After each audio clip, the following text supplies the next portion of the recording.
नरेंद्र मोदी भारतीय लोकतंत्र का उम्मीद भरा भविष्य। नेक्स्ट, भारतीय लोकतंत्र के इतिहास में वर्ष 2014 के आम चुनाव बहुत खास हैं। स्टॉप। इससे पूर्व के आम चुनाव शायद ही इससे अधिक दिलचस्प रहे हों। स्टॉप। यह किस्सा है उस सपने का जो 21वीं सदी का भारत देख रहा है। स्टॉप।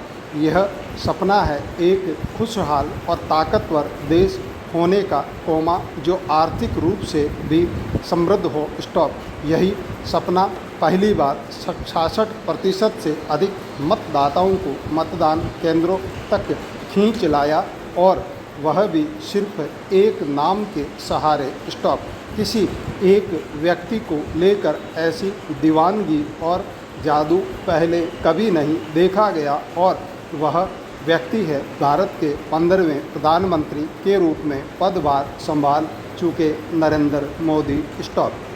भारतीय लोकतंत्र में इतनी उम्मीदें इससे पहले कभी किसी पार्टी या व्यक्ति से नहीं की। स्टॉप। नेक्स्ट, दुनिया के सबसे बड़े लोकतांत्रिक देश को उसके 15वें प्रधानमंत्री के रूप में श्री नरेंद्र दामोदर दास नरेंद्र मोदी का मिलना कई मायनों में बहुत खास है। स्टॉप।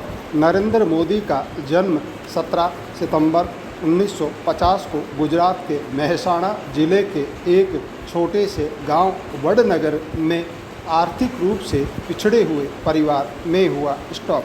गरीबी रेखा से थोड़ा ऊपर जिंदगी गुजारने वाले मोदी के पिता दामोदर दास और माता हीराबेन ने कभी इसकी कल्पना भी नहीं की होगी कि एक दिन उनका यह बेटा देश का प्रधानमंत्री बनेगा। स्टॉप। औसत दर्जे के छात्र नरेंद्र मोदी की वाद विवाद, नाटक प्रतियोगिता व अभिनय में बेहद रुचि थी। स्टॉप। नेक्स्ट, पढ़ाई के साथ साथ मोदी ने 8 वर्ष की आयु से ही रेलवे स्टेशन पर अपने पिताजी की चाय की दुकान पर हाथ बंटाना आरंभ कर दिया था। स्टॉप। उसी समय राष्ट्रीय स्वयंसेवक संघ गुजरात में अपने पांव पसार रहा था, तभी मोदी ने संघ की शाखा में जाना शुरू कर दिया। स्टॉप। एक प्रकार से यहाँ मोदी के भावी राजनीतिक जीवन की नींव तैयार होने लगी। स्टॉप। 17 वर्ष की आयु में मोदी ने सन्यासी बनने की चाहत में घर और पढ़ाई छोड़ दी। स्टॉप। करीब 2 साल तक हिमालय के अलग अलग मठों में घूमने के बाद मोदी घर लौट आए और पुनः संघ से जुड़ गए। स्टॉप। संघ के नेता लक्ष्मणराव ईमानदार वकील साहब ने उनका राजनीतिक मार्गदर्शन किया और उन्हें आगे बढ़ने के लिए प्रेरित किया। स्टॉप। नेक्स्ट, वर्ष 1973 में राष्ट्रीय स्वयंसेवक संघ में उपचारक के रूप में अपना कैरियर शुरू करने वाले मोदी ने अपनी प्रतिमा और मेहनत के बल पर वर्ष 1987 में भारतीय जनता पार्टी में जगह बना ली। स्टॉप। इसके बाद मोदी ने पार्टी में अनेक जिम्मेदारियों को सफलतापूर्वक निभाते हुए निरंतर अपना कद बढ़ाया। स्टॉप। इसी का परिणाम है कि मोदी वर्ष 2001 में गुजरात के मुख्यमंत्री बनने के बाद मई 2014 तक इस पद पर बने रहे। स्टॉप। नेक्स्ट, नरेंद्र मोदी के राजनीतिक कैरियर में वर्ष 2002 बहुत महत्वपूर्ण है। स्टॉप। इस वर्ष गुजरात में सांप्रदायिक दंगे भड़क उठे, जिनमें 2000 से अधिक लोग मारे गए और कई हजार व्यक्ति घायल हुए। स्टॉप। इन दंगों ने मोदी की छवि को दागदार बना दिया। स्टॉप। मोदी सरकार न केवल दंगों को प्रभावी ढंग से न रोक पाने के लिए आलोचना का शिकार हुई, बल्कि उस पर दंगों को भड़काने का आरोप भी लगाया गया। स्टॉप। नेक्स्ट, मोदी पर चारों ओर से मुख्यमंत्री पद से इस्तीफा देने का दबाव बनने लगा, तत्कालीन प्रधानमंत्री श्री अटल बिहारी वाजपेयी ने भी मोदी को राजधर्म का निर्वाह करने की नसीहत दी, लेकिन मोदी गुजरात के मुख्यमंत्री पद पर बने रहे। स्टॉप। वर्ष 2002 के दंगों ने मोदी के व्यक्तित्व को बदल कर रख दिया। स्टॉप। अब तक हिंदुत्ववादी छवि को लेकर आगे बढ़ने वाले मोदी ने गुजरात दंगों के बाद अपना सारा ध्यान आर्थिक विकास पर केंद्रित कर दिया, जिसका परिणाम यह हुआ कि उसके नेतृत्व में वर्ष 2012-13 तक आते आते गुजरात राज्य के स्थान पर ब्रह्मांड बन गया और मोदी ने गुजरात विकास मॉडल की गूंज हर कहीं सुनाई देने लगी। नेक्स्ट। मोदी को इसी विकास पुरुष की छवि ने उन्हें वर्ष 2014 के आम चुनावों में विजय दिलवाकर प्रधानमंत्री के पद तक पहुंचा दिया। स्टॉप। तेली ऐसी जैसी बिछड़ी हुई जाति का एक चाय बेचने वाला लड़का भारत का प्रधानमंत्री बने, यह बेमिसाल है। स्टॉप।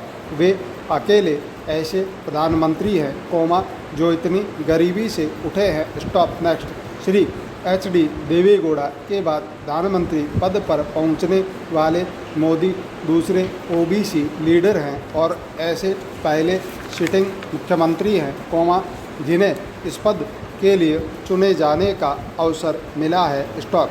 नरेंद्र मोदी अपनी प्रतिभा, मेहनत और नेतृत्व क्षमता के कारण ही उस मुकाम तक पहुँचे हैं। स्टॉप। मोदी की खुद की यूनिवर्सिटी ने हमेशा उन्हें तैयार रहना सिखाया है। स्टॉप। रातों को जागकर वे अलग अलग मुद्दों पर अपने भाषण स्वयं तैयार करते थे। स्टॉप। वास्तव में मोदी व्यक्तिगत रूप से बहुत मेहनती व्यक्ति हैं। स्टॉप।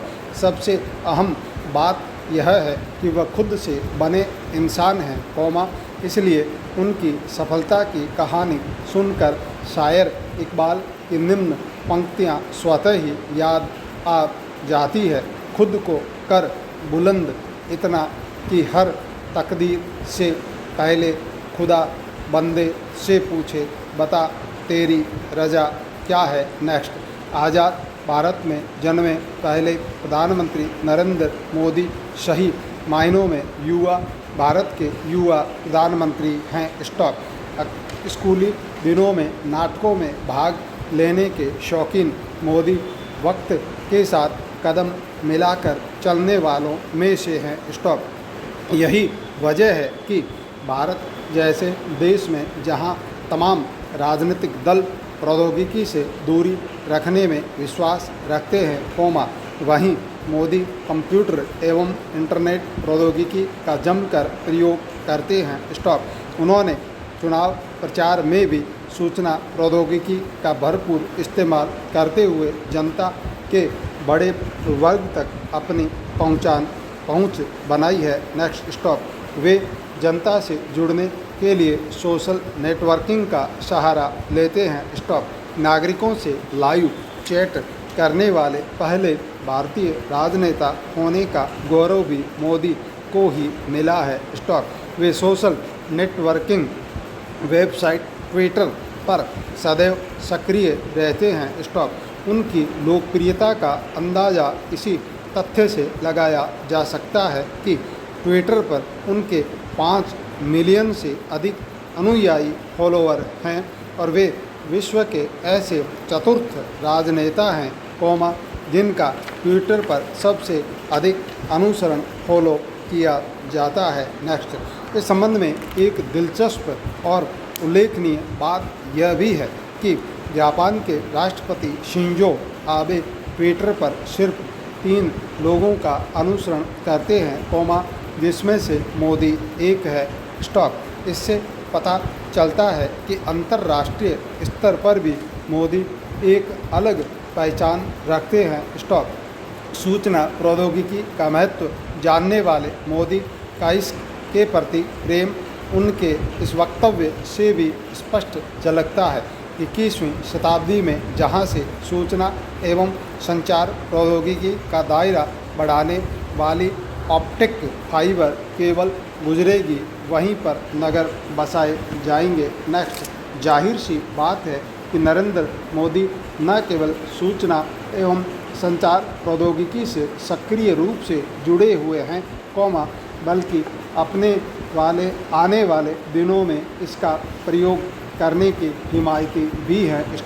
उल्लेखनीय है कि मोदी हर क्षेत्र में प्रौद्योगिकी विकास के समर्थक हैं।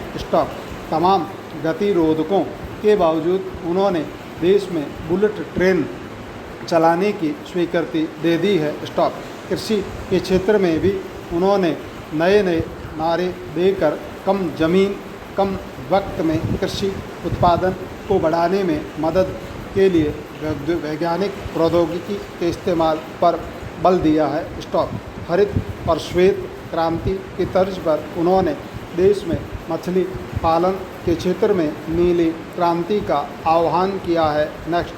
इन सभी बातों से पता चलता है कि हर क्षेत्र में नरेंद्र मोदी का मुख्य एजेंडा सिर्फ और सिर्फ तरक्की है।